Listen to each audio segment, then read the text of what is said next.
This week in VCT, Chet has been suspended by Riot. The America's Valorant Players Association has proposed some changes to Tier 2, and where could Aspas could go. So let's first start off with the Rumour Mill throughout this week, and first start off with 2-game Gubera. Now, Gubera is a Brazilian player, which I did not know a lot about, but the teams that he has been a part of is the Union, Zet, and Legacy, I believe, in the Brazilian challenger scene. He will be, I believe, be a flex player, so I think he'll be replacing Spike, I believe, who is not 18. So I'm guessing Gubera, I think imagine Gubera's like what Patek was for Team Heretics, I believe. I'm pretty sure this time it's going to be full time and not and for like a stage or a kickoff, for example. So I think Gubera, he's going to be in the team full time, which I think is cool. I mean, I don't know a lot about the guy, I'll be honest, so I can't really say like, oh, I think that this, or I think this could be a great change for 2-game esports. And it's also because 2-game is a bit of a question mark team. We don't know how they're gonna go against some of these top teams like Loud, Furia, MIBR against the other Brazilian teams, or even against every other team like Leviathan, Sentinels, 100 Thieves. So it's a bit of a question mark, but it would be cool to see how Gubera goes to 2-game esports. Next up is another Brazilian rumor, and it is MIBR QCK. Pretty decent choice, I'll be honest. To be fair, QCK had a dismal year in 2024 where he was filling massive shoes of replacing Aspas on Loud, and obviously that did not work out. The team parted ways with QCK, and they got Pancada back in, who isn't a duelist player, and it was a bit weird of how they're doing the roles. Like, Too Easy was a duelist player for the team. It was a bit weird. But, I mean, I think this is, I hope that QCK's career will be resurrected after this. Yes, there's not going to be a lot of eyes on MIBR. The problem I have, though, is who is going to be the duelist player? Because I don't know if Artson, if he's going to be still in the team or not, as the duelist player. So is QCK going to now move to a different role, or is he going to be the new duelist and Artson he's going to move over to a different role? I don't know. Artson had a lot of good, like, promising showings this year in 2024. I'm not too sure about the QCK had showings. It was a bit lackluster. So, but I'll be honest, I would rather have Artson as the duelist player, but I'll be interested to see of where QCK fits into this mold of MIBR. And the final one is about global esports, and it's basically their potential roster, which includes Crystal, Kelly S, Papichulo, Yukam, and Udo10 as the players, while Elevator will be the coach alongside Juvenile. It's mainly Filipinos with Crystal and Udo10. Okay, I'll say this, I really like the additions of Crystal and Papichulo. I thought Papichulo, he was maybe, like, definitely up there as one of Nalsa's best players this year. To be fair, they struggled in Ascension, so it's a bit difficult to call, but he was definitely up there. He is a very, very consistent player, so I think he'd be great for this team.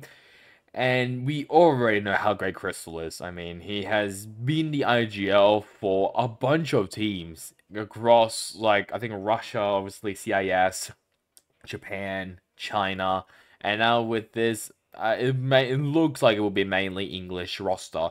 I'm not too sure how good English of like Kelly S or UCAM or even Udo 10 is. I'm not too sure. So that's gonna be a bit of a question mark there. Kelly S, he was just released from Oasis Gaming, so it does look like that he will be going to Global Esports. Yokam, did Team Secret potentially fumble the bag here? Maybe. I don't know a lot about Yukam, I'll be honest. He could maybe be like the next Envy, or not Envy, Jeremy, I should say, like a top prospect Filipino talent that Team Secret just missed out on. So that's definitely a possibility there. And final one of Udo-tan. He's been...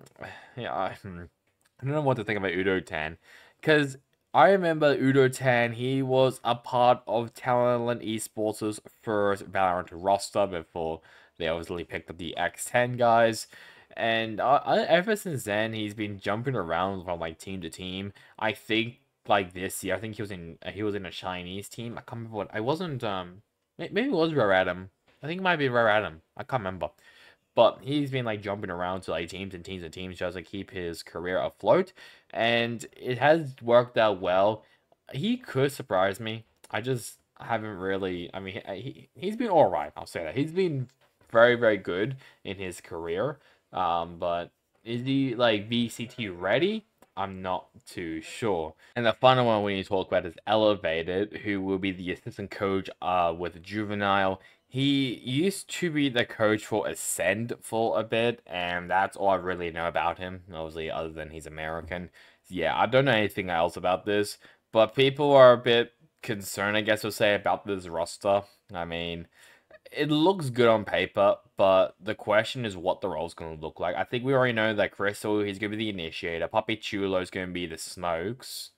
Then what's Udo Tan gonna be, or Kelly Ayres, or even Yokam? I don't know what role Yokam plays, so it's going to be interesting to see how this global esports roster develops. Now for the news throughout the week, and my god, has it been busy with some weird and controversial news. First, start off with Chet, the former coach for NRG, has been suspended by Riot Games due to leaking VODs. So this is what Riot had to say under the competitive ruling for Chet.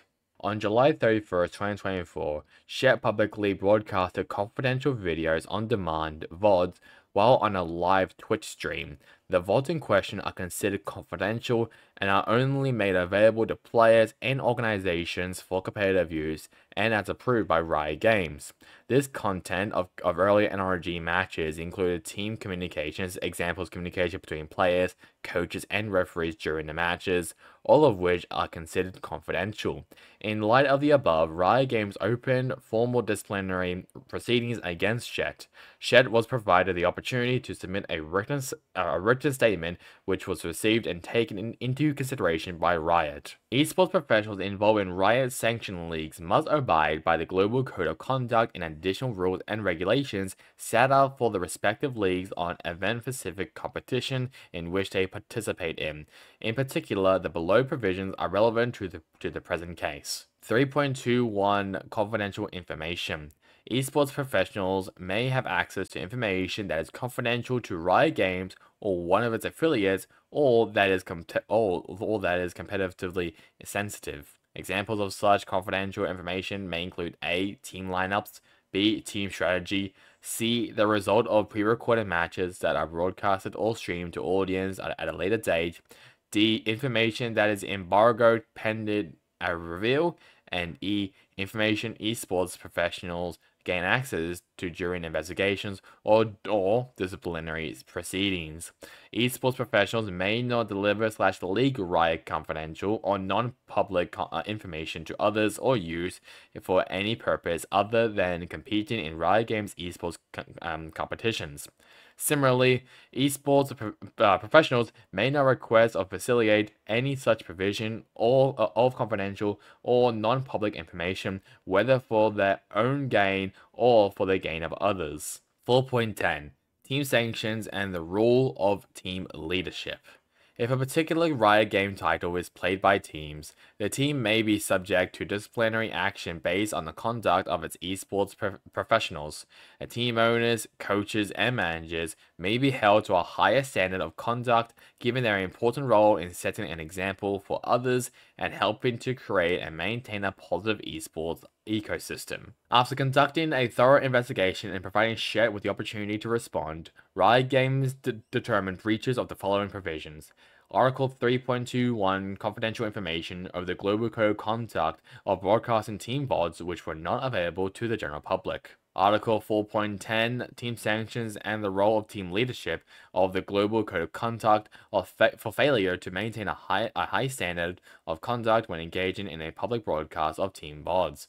Through this action, Chet failed to uphold the integrity and expectations required of leadership roles, as well as the goal of fostering a positive esports ecosystem. Riot Games took into consideration the specific circumstances of this case, the seriousness of the offenses committed, as well as all aggravated and mitigating circumstances. The below summarizes Riot's most relevant findings only. The Pacific VODs streamed were stored in a private, password-protected system and have never been shared in their entirety with the public, as they included communications involving players, coaches, and referees during competition.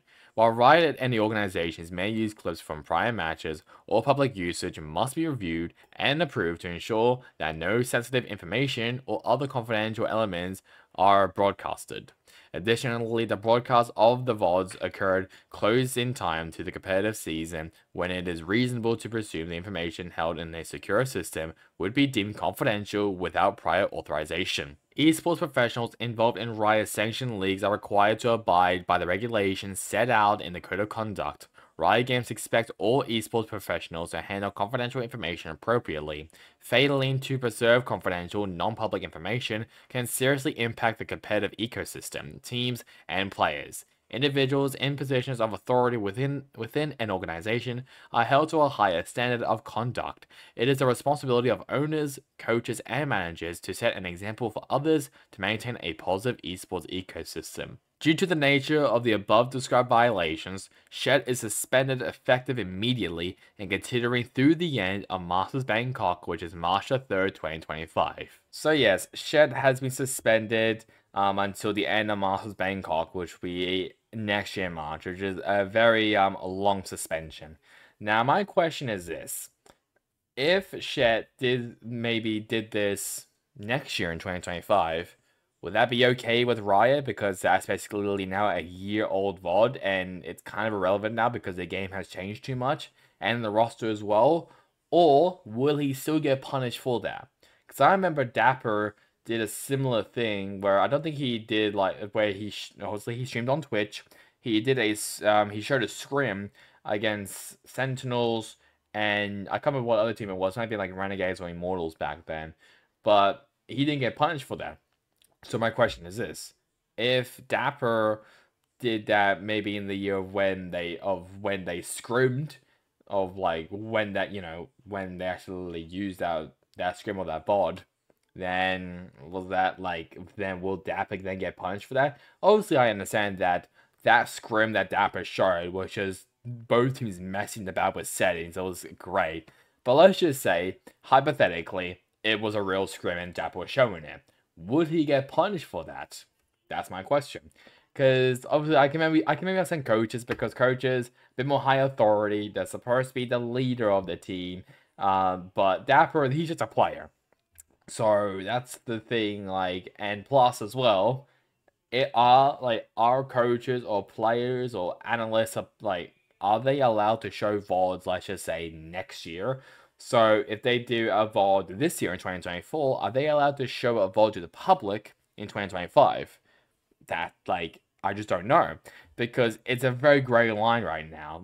It's crappy as well for Chet, because all he's going to be remembered now is the chicken nugget salary when he responded to Bonka shit-talking him, and now this. And Chet, he's had a very, very good career. He was a winner of 2022 Masters Reykjavik with Optic Gaming. He was runner-up in champs as well against Loud in 2022. It's just it's so sad for someone to have a pretty good career in coaching of Chet to now be suspended until next year technically, and now he's looking for opportunities down in CS because of it. It's dumb. I'm not a fan of this suspension at all, or this competitive ruling, because then it creates more questions of is no one allowed to show VODs? Or if Chet did this next year, for example, would the ruling change? Would that be okay? I don't know. Next up, I just want to talk about Tier 2 for a bit, as the America's Valorant Play Association has basically purposed some changes for Tier 2 to Riot, basically to potentially help them out. So the association has basically gave Riot a couple solutions that could potentially help the tier 2 scene in Americas. This includes revenue sharing, introducing revenue sharing models such as skins and marketing incentives to provide a steady income stream for tier 2 organizations and strengthen player wages. Year-round event calendar. Open up a comprehensive year-round event calendar to ensure consistent competition and organizational investment. Finder's fees. Incentive talent development by introducing significant financial rewards for organizations that develop and provide players to Tier 1 teams. Player nil program. Codify protected categories for players to preserve their own name, image, and likeness nil details so they may achieve financial stability and achieve for building their own brands. Mandatory development contracts. Require Tier 1 teams to establish development contracts with Tier 2 players to stabilize roster costs while ensuring Tier 1 teams support the growth and development of emerging talent. Media accessibility and coverage. Invest in League's future stars by producing mini documentaries, personal articles, and other content that highlights the inspirational stories behind Tier 2 players and teams. Cash injections. Provide financial support through prize pools, performance bonuses, and organizational stimulus to make Tier 2 participation more viable and appealing to investors. Subsidize scholarship programs. Invest in scholarship programs to strengthen the collegiate system, creating a more robust pipeline of talent into Tier 2 and beyond. Joint temporary training camps. Contribute matching funds for joint boot camps for Tier 1 and Tier 2 teams to enhance competition and skill development. And finally, offline and cross-league tournament portions.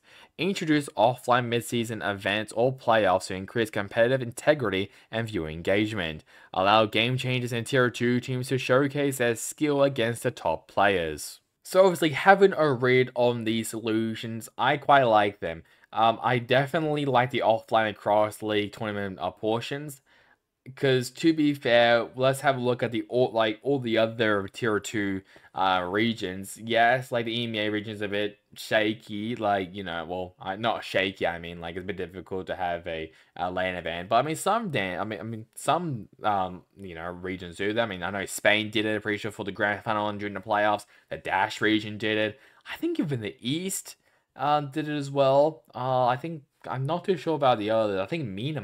No, Mina didn't do. I know that. France. I know they did, and that was massive. And especially the Pacific region have had so much success. Korea is predominantly offline, I believe. Japan, I think it's online for a bit, then the playoffs are during offline. I think that's all the same stuff for majority of them as well. I think Indonesia has played offline a bit, Philippines as well, South Asia during the playoffs. It's like it's weird because like even Brazil does it. I think LATAM as well does it as well a bit. It's weird that that North American tier 2 scene, they don't do offlines, which is really strange to me. The training camps is also great as well, having a tier 1, tier 2 teams come together to help each other out. Scholarships are also great as well, as there needs to be a way to get young talent into the system, and to have scholarship programs is great. I mean, the biggest one I can remember is like Maryville University, Blinn Esports, I believe as well. Northrop University, I might be wrong how to pronounce that, but there are like a couple unis that have Valorant teams which are actually very, very competitive. Blinn Esports and Northrop, and especially Maryville University. I mean, Maryville, they have some great, great players there, and help players that used to be in Tier 1 and now in Maryville to not only play professionally, but also to get scholarship as well, which is great. Majority of them are also as well are like revenue sharing, cash injections. I read revenue sharing is kind of like the bundle that Tier 1 teams have in partnership, where you have like a classic skin and a spray. Sorry, not a spray, a buddy. So I think that's what this is kind of might mainly be. I really also like the media accessibility and coverage, because I mean, you see like a player in the Americas, like I want to know more about them. The problem is that the tier 2 Americas side, they don't really push through personality or anything. They kind of just treat everyone as robots. So it's just a dull ecosystem really in the Americas region. However, if we look at maybe it's like Pacific, maybe EMEA, I'm not too sure now to think about it. I think EMEA might be have some. I can't actually remember. I mean, if they talk about like a mini Docker series, it'd be kind of like what Pacific does. I'm pretty sure with their little mini Docker series. I think during stage 2 or something. I know they do it on their YouTube channel, so you can go check that out. But I think that's kind of where I see that. I'll be honest, the mandatory contracts as well. That just looks like it's kind of like it's similar to what we have right now with the academy teams, but I guess it's like you sign a player who is currently in, let's just say, I'm trying to think of maybe Fluffy Aimers, for example. I don't know why that was the first team I thought of. Let's just say you sign, like, let's just say you are a T1 a tier 1 organization, let's say EG for example, who has signed a player to from Fluffy Aimers to potentially be a development player for them. So which is cool because at least then it's like they have a clear shot of making it to tier 1, which is great. So I really like these solutions from the Players Association. So hopefully, praying, fingers crossed, Riot does make these changes. BBL Esports have now announced their academy team, which is BBL Pacific. Yes, based off the Pacific Esports team that came second against Apex in the Ascension League of EMEA. This is great.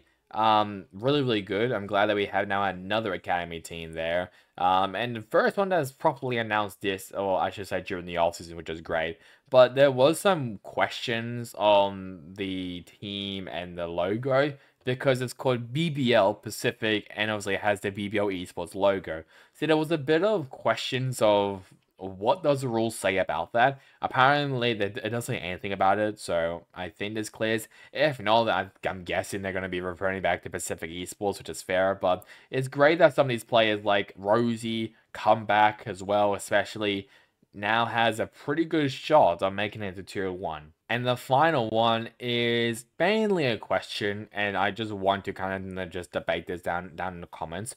Where could Aspas go? Now, it is kind of well known that Leviathan and Aspas potentially might be parting ways. We kind of already know this. We knew as well that he was potentially going to go to Bleed Esports, but obviously Bleed decided to be a shady org, so that's not happening. But now the potential new front-running team is Dragon Ranger Gaming. So this is just according to Lembo. I'm actually getting this from the VCT. I think this is the Brazilian side, I think, but obviously I might be wrong. I'm not even going to pronounce it because I'm pretty sure it is under Portuguese. But what the tweet says in translation, but obviously it is obviously it is translated by Google, but whatever. It says currently on the bench for Leviathan, the Duelist has been raising many questions about where he will play next season. After his negotiation with Bleed Esports fell through due to the organization's explosion from the VCT season, 3 teams remain interested in the Brazilian, and the one team which has been revealed is obviously Dragon Ranger Gaming.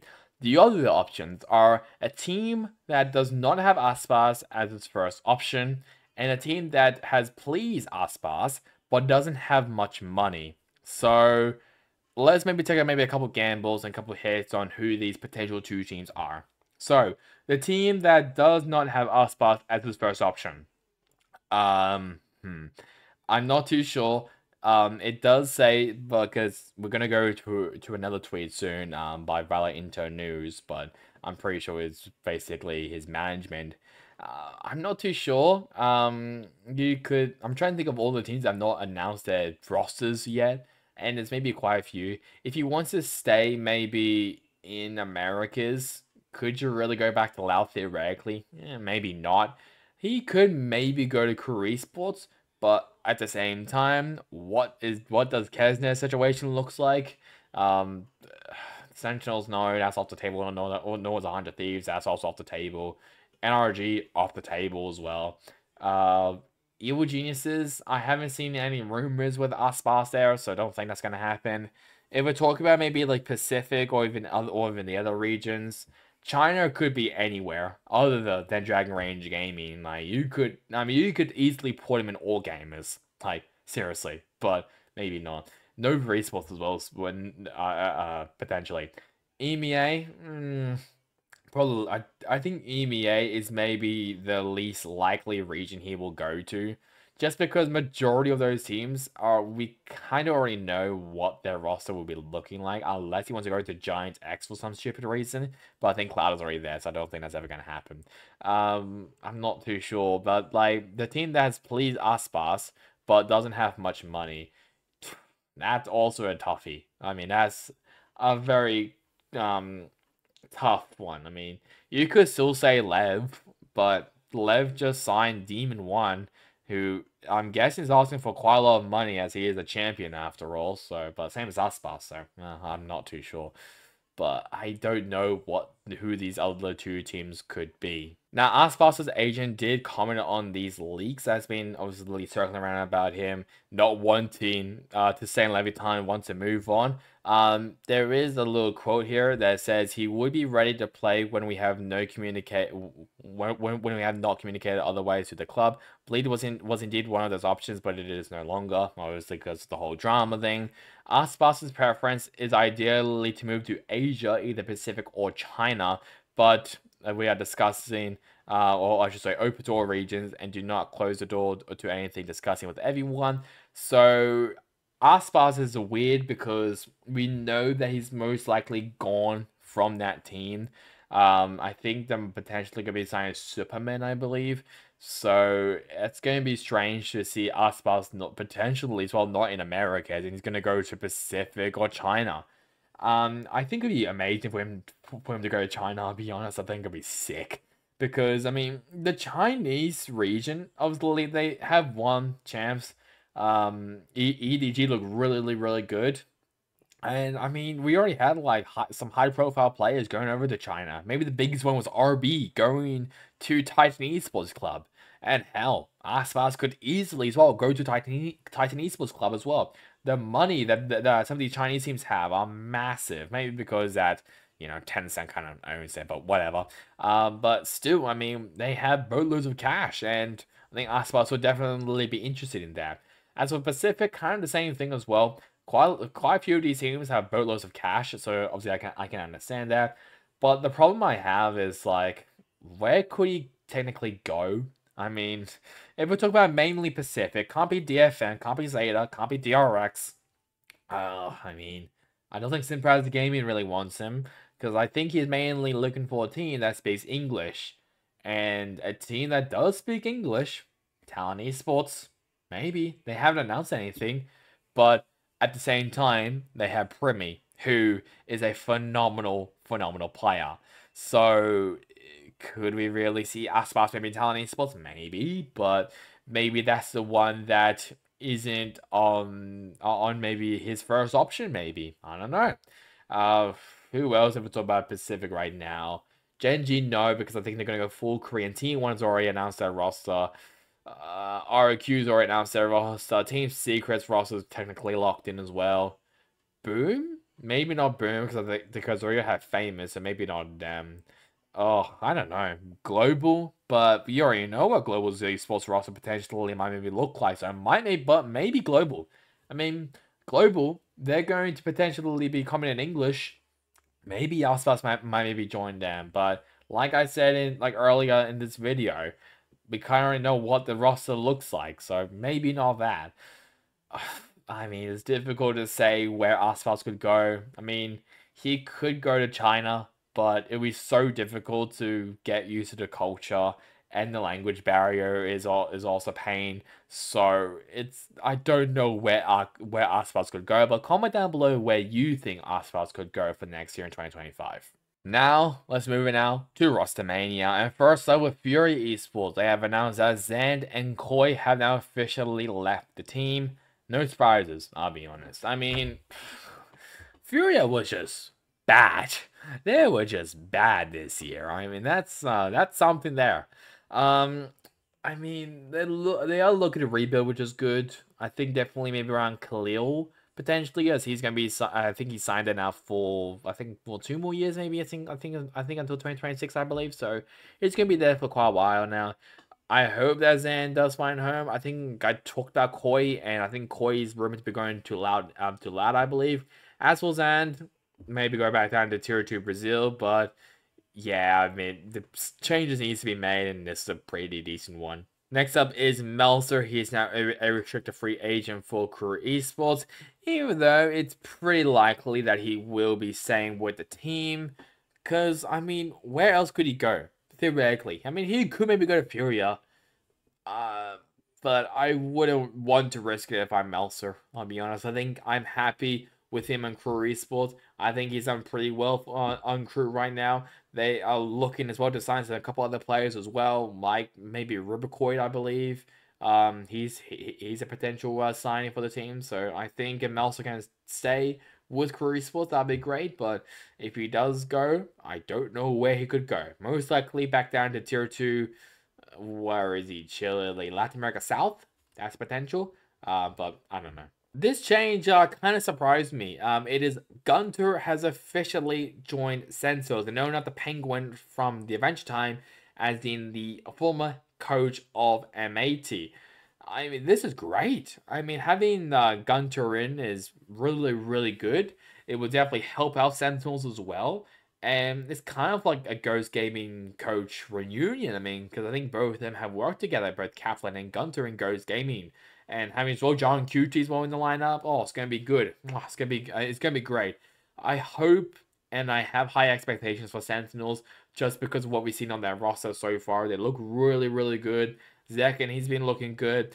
John QT and Zelsus, they're looking still pretty good. And having Bang as well in narrating is definitely has helped this team. And as well, Redix as the sixth player is also really good as well. Young protege player that could maybe help out and maybe as well play for some of these players if they do get sick. So yeah, this Sentinel team is gonna be really, really good. And surprisingly, we have quite a few China stuff. First up with All Games, they have announced that X3B and Kyra have joined the team, while Saw9 and Hypnotizing have left the team. Well, first off with X3B and Kyra, considering that they're going to be new, X3B has played for All Games before they were actually a part of partnership, so it's kind of it's a weird situation there because he was with the team in the beginning of the season, then he was dropped apparently I think and then he played for Kingju Club who famously mainly played in the Ascension tournament for China. They didn't do that good, I'll be honest, which I'm not surprised about. But, I mean, still, I mean, X3B, he has been in All Games since the very beginning, I believe. So, it's no surprise there that he has rejoined the team. As for Kyra, I was a bit surprised. I feel like Kyra was kind of, I don't want to say the word irrelevant, like kind of quiet during their run in Ascension, but that's mainly because that Q9 were a bit quiet as well and were expected to be out immediately. So I'm not surprised there, but I mean, Kyra could definitely surprise me in China. All gamers, they already surprised me as well this year in 2024, so they can easily as well do the same in 2025. As for Soul Knight and Hypnotized and leaving, I mean, I guess the question is like who's going to be the new IGL for this team? Is it going to be Bunt? Is it going to be Monk? I don't think it's going to be Spitfires. It could easily be X3B. X3B could be the IGL for this team potentially, but I'm not too sure though. Hypnotizing, he was the assistant coach for this team. They already have Ego, so I don't think there's really a massive hole there for this team. But I mean, all gamers could maybe surprise me with Kyra, but I don't know. I'm not too sure. Next up, we now have a new player who's now joined Dragon Rage Gaming. That has been Spirit Z1. He is a Taiwanese player who used to play for 5-8 Esports, I believe, in the Hong Kong, Taiwan region. And that team was extremely irrelevant. And I'm putting that extreme as lightly as I can, but they were irrelevant. They're not Oblivion Force. They're not one team. They are like a 5th through 6th best team at best. And I'm surprised that they picked him up, I'll be honest. I thought they were going to get a player from the one team, as they are technically the best team in that region. And they're Taiwan. So if they want to get, like a Taiwanese talent, or even a Hong Kong talent as well, go to Oblivion Force. But they decided to go with Spirit Z1, who could easily be good as well. I mean, he's still very, very young. I think he's now 18 as well. So I guess they were waiting for him to be 18, and they got him. So that's good. Question, who's going to be in the starting roster? Because they have, what, 8 players on that roster? Who is going to be on the starting roster for this team? It's so, I just don't know what's happening there with Dragon Ranger Gaming. And this is where Sword Knight and Hypnotizing are joining JD Gaming to boost up this team. This is alright. I don't know. Because they already have YHN as the IGL, but I'm pretty sure now Viva has now become the new IGL for this team. I mean, I guess you can say having more coaches is great, which is good. Even though I think Hypnotizing is still the only coach for the team, I believe. I don't know if they're going to be signing another coach, maybe, but we'll see. As for Sword 9, I don't think he's going to get played. He used to be a coach, so maybe he might maybe help out him hypnotizing the coaching stuff. Maybe. But it's still, it's one of those changes where you have to scratch your head a bit and wonder, what's the point of this change? Because you already have Viva as a great IGL and as well as a great player. You have YHN, who could basically be, who could also be a second IGL as well for this team. Who are you replacing? Like, Sword 9, he was alright. He wasn't flashy. It was mainly Spitfire that was flashy. He was very, very quiet, but that's just because he was the IGL for all gamers. So what's the point of signing Sword 9 into JD Gaming? I just don't understand it. Next up now is from Titan Esports Club, and York has left the team. Like I said, another player, or I should say coach term player, that was kind of irrelevant. I don't think he even played a single game in 2024. So I am not surprised that he has left, so let's just move on. Another player which has left their team is Scales. He has now left Tyloo. I'm a bit surprised. I thought Scales was alright, in my opinion, when he joined Tyloo, when they did their practical, their normal rebuild coming to say, sure, I thought they were alright. They were just meh, they were just alright, but apparently not according to Tyloo, as Scales has now left the team. Either if like the team didn't want him or he didn't want to stay there, I don't know.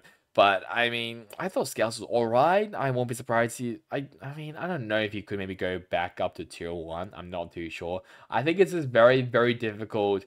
If you're a team that, if you're a player that left in tier 1 in China, it is, in my opinion, very, very difficult to come back up to tier 1.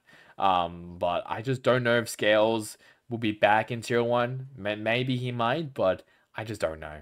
And the final team in China, which is Wolves Esports, have also been pretty busy. Jungle DSL and Chappie have left the team, and joining them is Fade and Lysol. Wow. Yeah, okay. So Jungle DSL and Chappie, no surprises there. I thought coach itself was definitely need to be changed for Wolves, and that's good. Having Fade in is a massive upgrade, I think, in my opinion. He used to coach for Team Secret. He used to be the coach for XLG Esports. So it's great. I think this is a great change. Maybe the biggest change so far in China is Lysol leaving FPX, the potential, well, I should say, the downright second best team in China, to Wolves Esports, who have been mainly at the bottom end of the table. That really caught me off guard. Yes, Wolves now has some really good pieces. She-Fat Baby is one of them. Spring as well. Eurocore, now Lysol. Aluba has also been very impressive as well. So, are they going to make any more changes? Or is that their roster? If so, I'm actually quite rating this Wolves team. I mean, from what they shown, yes, it didn't show that much, I'll be honest, this year in Stage 2. But I mean, I thought having She-Fat Baby in as the IGL, a proper IGL, and not like Plex, I thought this was a great change for this team. And it showed that they definitely had, their performance definitely gained a bit, which is great. You know, Eurocore and Spring were popping off as well. So it's looking good. And having Lysol as well in with some veteranship and some success as well on his back. I mean, this Wolves team is looking pretty decent. BBL as well had to say goodbye to some of their players. First off, Elite, he has left the team. along with Brave and Kitchener X. Both of them have left for Eternal Fire. Obviously a Turkish team in the Turkish scene and say in challenges. I don't know where Elite. I think no, never mind. We did talk about Elite. Elite is rumored to be joining Carmichael, I believe. So we know where Elite is going. And I mean, we already know where Brave and Kitchener X are going. They're going now to Eternal Fire. And we know as well that BBL, they're looking to go for a more international roster, which will be kind of cursed in my opinion, as you don't really have other regions really playing in Turkish teams. Even though I'm pretty sure that has happened like once, I'm pretty sure with BBL, I believe. I can't remember who it was. It might have been Hero. I can't remember though. Either way, yeah, fair enough. I mean, they have all. I mean, it looks like their roster's already been announced. So, well, I should say it's going to be announced in a couple of days' time. So, no surprises there, I'll be honest. Another no surprise is Hoodie leaving Giant X. I'm just gonna keep it real short. No surprises here as well. Giant X, they need the changes, and they are making changes. Runner and Westside are rumored to be joining Giant X as well, I believe.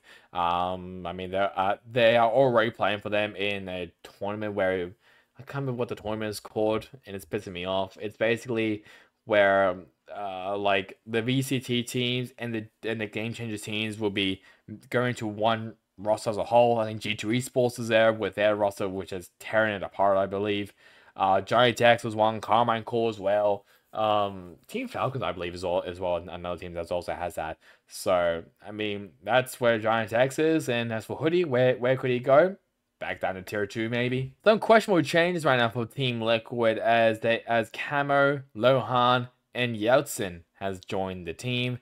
There was a lot of praises for Lohan and Yeltsin, but not so much for Camo. If you don't know, there was I think back in 2021, so quite a few years ago, Camo was suspended by Go Next Esports, I believe, as he was basically saying racial slurs, being I think as well being some homophobic stuff, being weird to his ex-girlfriend. I did link the article, I think in the last episode, I believe, or maybe two episodes ago, about the camera situation, so you can have a look at that. But yeah, there were there was not a lot of happy people about this announcement, and it was a kind of awkward way to announce it because I don't think Team Liquid officially announced it, no. I think they announced Camo, but I don't think they announced Lohan or Yeltsin. Maybe I'm wrong. Actually, no, never mind. I think they did announce Lohan, they just didn't announce Yeltsin. So I think like the CEO or something had to announce that like Yeltsin will be joining the team. It was a very awkward way to be announced to be joining the team, but it's good that Lohan and Yeltsin are joining the team. As for Camo, I mean, he hasn't done much, I'll be honest. I mean, I'm sorry, he hasn't done anything. Like, what has he done to deserve this this spot on Team Liquid? I mean, he was extremely quiet in Koi. Yes, he has some great moments, but I thought Grabino was better than him, I'll be honest. But apparently not. Maybe the biggest news coming out from the EMEA region this week is that Les has officially joined Team Vitality. I mean, the super team just keeps getting better. I mean, Les joining Vitality. Rumour Durka will be joining Vitality later or pretty soon, I believe. So it's looking good right now for Vitality. And having Les in is great. He will be replacing Runner, I believe, who was on the Sentinel role. And let's just be honest. He was not comfortable in that Sentinel role. Runner was. He was just not comfortable. I mean, he's a duelist player for God's sakes. He's not a Sentinel player. So I can understand that Vitality needed to make these changes. They did, and they brought in maybe one of the best Sentinels players that we have in the game, that being Les. So this is a great choice from Vitality. DFM has now officially announced their roster, which includes Art Akami, Guillen, and Jingbung. It is worth mentioning as well that CS will be the sub for the team, so there's basically going to be a new look for DFM with May. That's basically about it. This was obviously rumored. I did talk about the rumor as well, and I was very excited. As of right now, I think they are currently in the Pacific qualifiers for the Red Bull Homeground event. I'm not too sure how they're going so far, but all I know is that I watched their game against RIQ for a bit, and they lost the first 2 rounds, but then won the bonus. So it's looking good so far for DFM, but I need to have another look. But like I said as well, I didn't know anything about Guillen until I looked up. I think I saw one of his montages, and my God, he is fucking good. He is a fucking good player, and I'm saying that straight up. He will be. I'm guessing he'll be the controller player because he played a lot of Clove in that video. So he's gonna be the controller player for this team, and oh, oh boy, it's gonna be good. I think Akami will be as well the IGL for this team, not Art, which I was a bit surprised about because Art was the IGL when he was with JDit. But I mean, I thought Akami, I think Akami will still do great things, so not complaining there. Jingbung used to play for Goku Gaming. Very, very excited to see how this DFM roster goes. In maybe one of the weirdest torn tales or something, Munchkin, who left Genji, has now rejoined Genji. That's a bit of a head scratcher. Now, obviously, we know where Meteor's gone. He's gone to T1. Lakia, I mean, it's getting depressing for Lakia. I don't know where Lakia is going. I have no idea. So, which is sad because Lakia is a legend in VCT as a whole. So it's sad that he may not even be in home in Tier 1, which is pretty sad. But Munchkin rejoin Genji is very weird and very strange. It happened what, like 2 weeks after the announcement of Munchkin and Meteor and Lakia all leaving. So it's weird that Munchkin's now back in Genji after leaving Genji. I don't know. I don't know what the situation is happening over there, but Munchkin's back, which is great. I'm also gonna make this one as well pretty sure. Blaze King, he has left for Global Esports. I guess you can say I'm a bit surprised. I thought Blaze King was maybe the most consistent player in 2024. So with him leaving, could he maybe go to Boom Esports? Potentially. Maybe the third, fourth, maybe biggest Rostermania news. Buzz has officially joined T1. And I mean, this team looks so good. I mean, let's talk about it. They have a roster with Izu, potentially maybe their best player from last year. I mean, he was very consistent. Buzz now, Meteor, Stacks. I mean, that's just amazing roster. Sylvan as well. I mean, that's a very good roster for T1. And having Carpe as well as a sub, potentially, pretty good so far. I mean, I quite like Carpe. I think him being out on the starting roster, yes, it'd be sad, but it's much needed. I'm sorry. I mean, he could maybe replace and be Sylvan, but I'm not too sure if that's ever gonna happen. Or even or even Stacks. I don't think. Like I said, I don't think that's gonna be happening.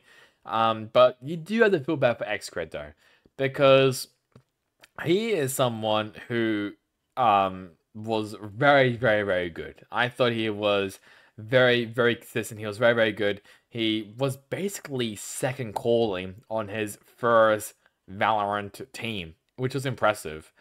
I don't know where Xcred could go. I hope he stays in Tier 1. If he goes to paper, because that'll be the funniest thing and maybe the most heartwarming thing ever.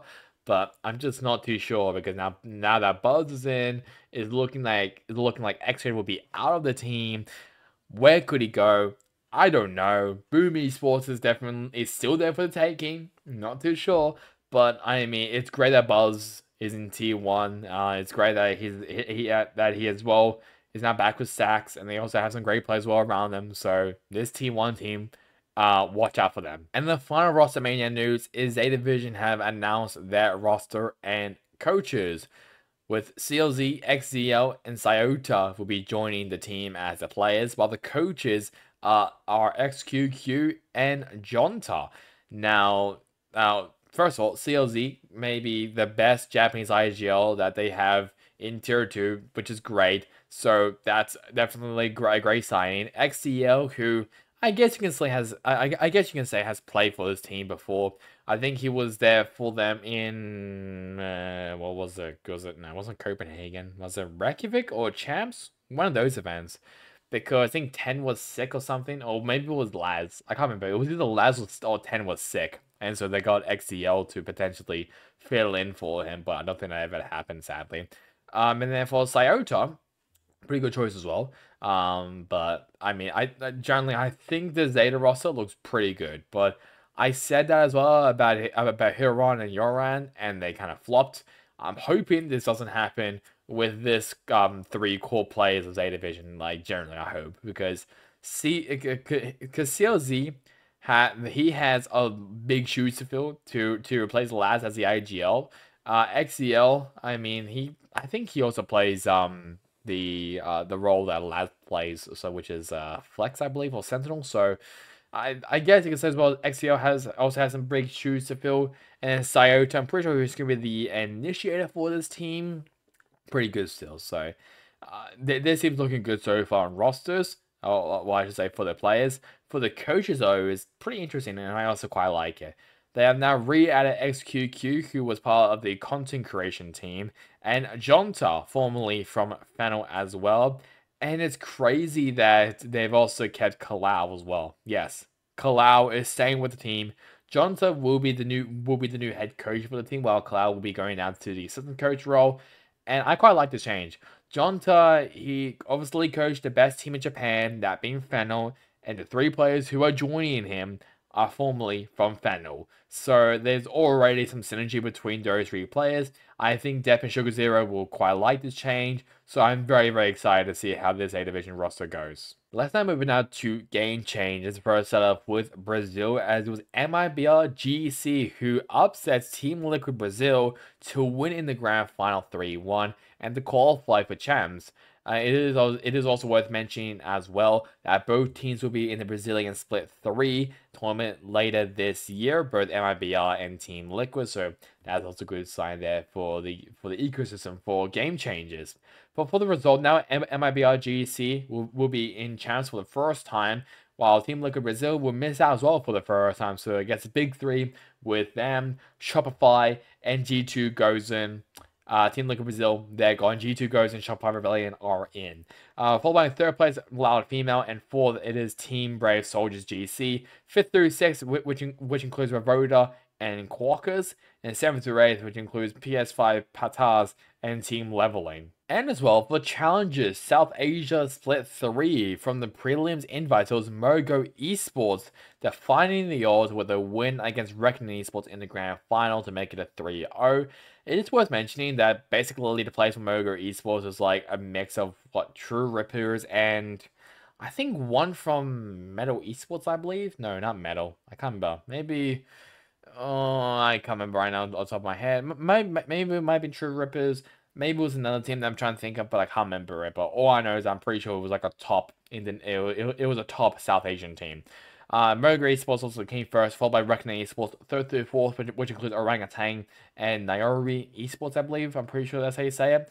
5th through 6th, Dubg Esports and Asterisk.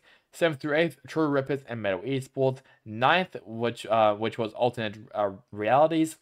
10th and 11th, which includes Team Serenity and The Perfectionist. And 12th through 15th, which includes Team Accelerate, Ravatar Esports, and Team Ruthless. And that is it for this week in VCT. So now, guys, to comment, and subscribe. It would really help me, especially on this channel.